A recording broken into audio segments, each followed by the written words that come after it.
जय श्रीमन नारायण। आई रहो सभी के बीच में फिर एगो सुंदर भजन के प्रस्तुति होके जा रहल बा। देखिए माया की दुनिया में लोग आके माया में फंस जाता है। कभी जीवन में सुंदर काम नहीं करत, कभी जीवन में निमन काम नहीं करत, ना पूजा पाठ जब तब कुछ नहीं खेलो करत, केवल मती जौन बात तो पाप की ओर घूमत रहता, पाप करे के तरफ आगे बढ़ रहल बा। एते हे मन पागल, कम से कम जीवन में दिन में 24 घंटा में एक बार भी भगवान के नाम जरूर जपे के चाहिए। पाप करब त गली जइब,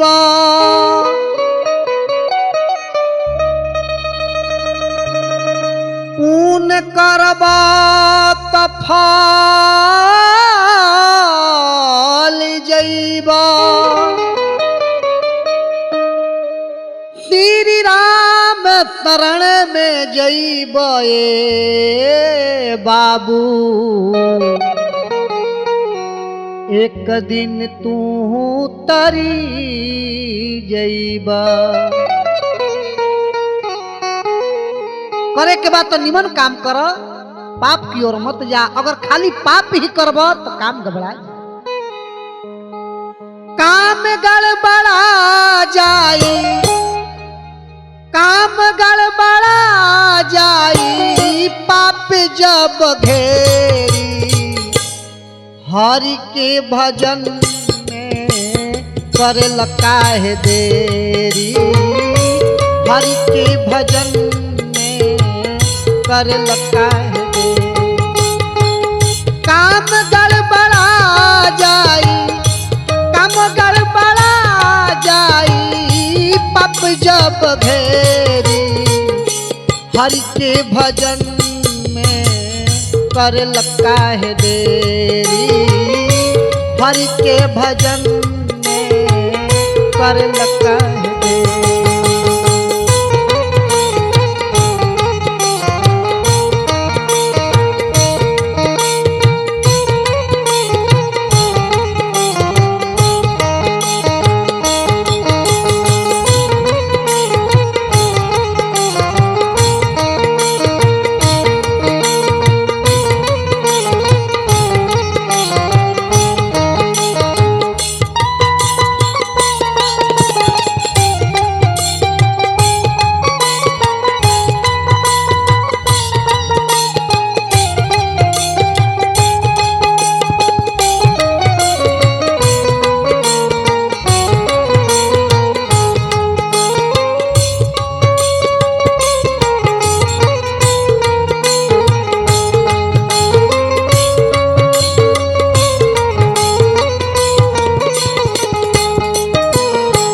रे मन मूर्ख ध्यान द, सारा उम्र तू बितौल खेल कूद में, जहर मिला दिहला माई के दूध में।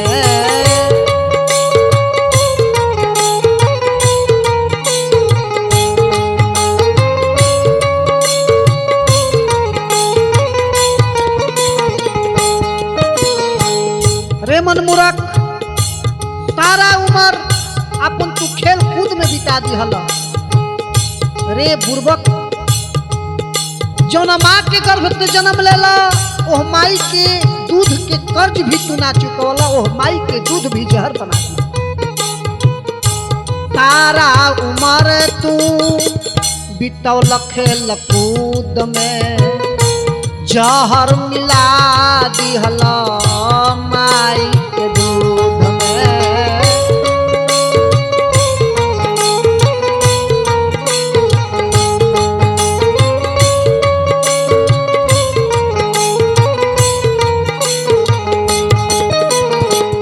पाप वाला गली में फिर भी तू मानत नहीं ख।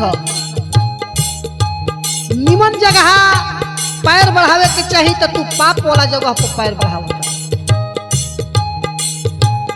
पाप वाला गली में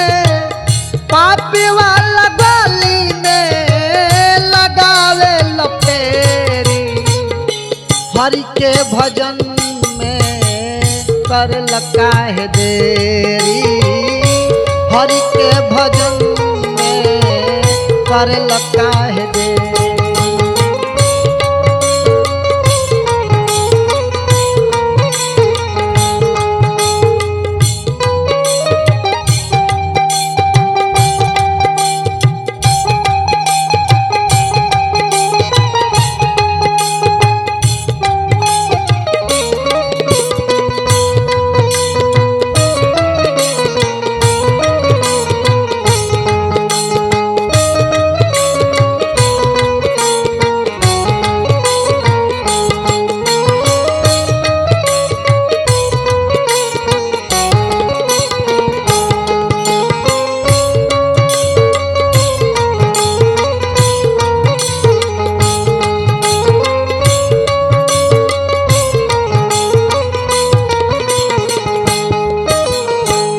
साधक कहतनी कि रे मन मूर्ख,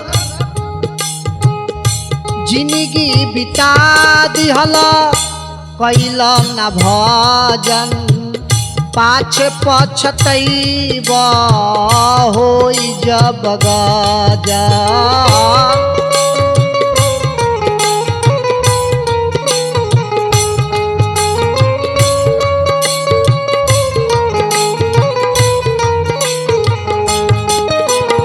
अभी ना कुछ दिन और बीतल बा, कुछ दिन और बीते वाला बा।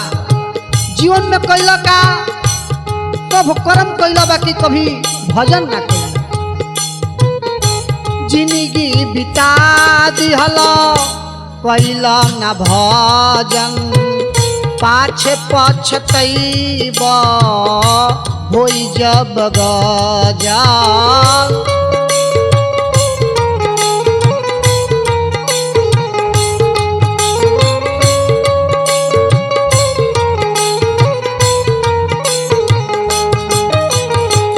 राम जी के नाम पर केवल ढकोसला करल, भगवान के नाम पर खाली ढकोसला करल, लेकिन कबो हृदय के अपना अंदर प्रवेश न करे। भगवान के नाम के हृदय के अंदर रखे के चाहिए। राम जी के नाम पर, राम जी के नाम पर टकेल पतेरी, हरि के भजन में करे लगा है देरी, हरि के भजन में करे लगा है देरी।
और देखिए साधक कितना सुंदर बात कहतनी, रे मन मूर्ख, ना कबो बाबू कहला ना कबो चाचा, पाछे पछतैब ए हमर बाचा।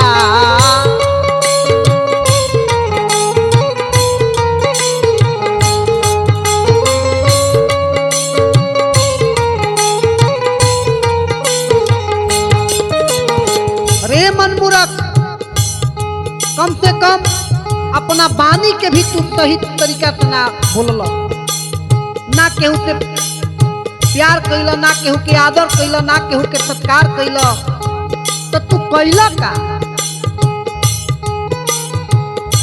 ना कबो बाबू कहला ना कबो चाचा पाछे पछतैब ए हमर बाचा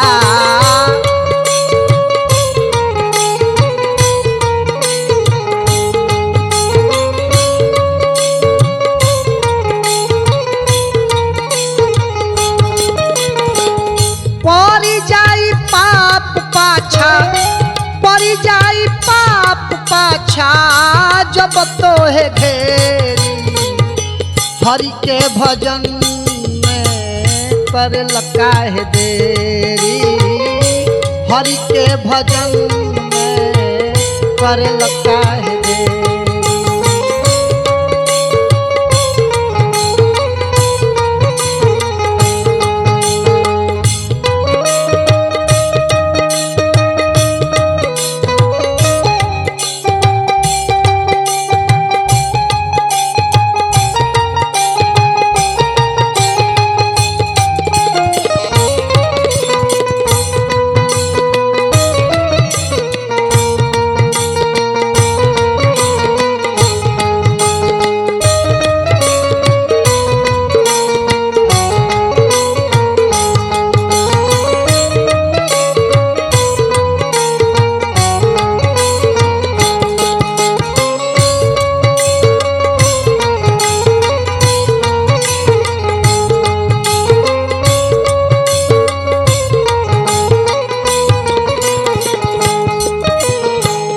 अंतिम पद में साधक कहतनी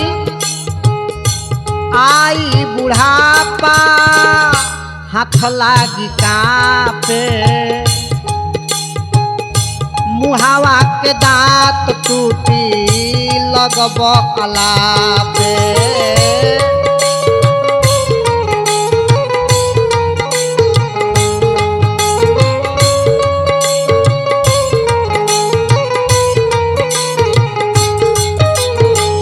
जब बुढ़ापा तोहर आई बिस्तर पर जब पड़ जीब एक लोटा पानी मंगब बेटा पतो के केहू ना दी नाती पोता तक ले जब तहरा के ना दी काहे कि ओह तरीका से तू व्यवहार ओह तरीका से तू आदर केहू के साथे कोई नहीं लिखो तो जैसन करब कमाई तैसन आगा तहरा आई बुढ़ापा तोहरो हाथ कापी मुहावा के दांत टूटी लगब अलापी